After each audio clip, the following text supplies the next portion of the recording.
មន្ត្រីសង្ឃគ្រប់ព្រះតនានុក្រមក៏មានការអញ្ជើញចូលរួមដល់ជាអធិបតីភាពរបស់ពងពូពីអាដាមប្រធានក្រុមប្រឹក្សាខេត្តអាដាមអភិបាលនៃគណៈអភិបាលខេត្តសូមបួងសួងបារមីគ្រប់ព្រះអង្គជួយប្រោះព្រំនិងទឹកចិត្តប្រសិទ្ធិបលីការប្រគេនដល់ព្រះមន្ត្រីសង្ឃព្រះគ្រូចាតិកាព្រះធេរាធេរៈគ្រប់ព្រះអង្គសូមបានបរិបូរណ៍ដោយបជនមានតិកិយានយូនិងមានគោលគោល4ប្រការទីគាយុវណ្ណៈសុខៈពលៈចូលចម្រើនកើតមានគ្រប់ពេលវេលាតរៀនទៅសូមមីក្រូ FM មក2មកខាងមីក្រូ FM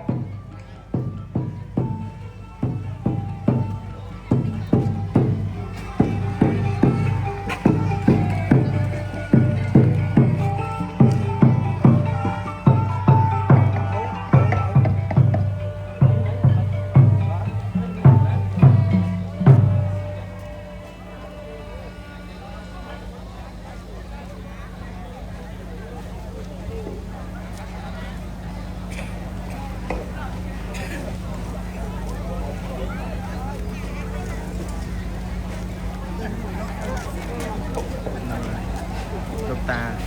còn mấy cái công an đánh nhau đấyបាយសោះನೋಡಿទៅnó là rộp tô bán đấy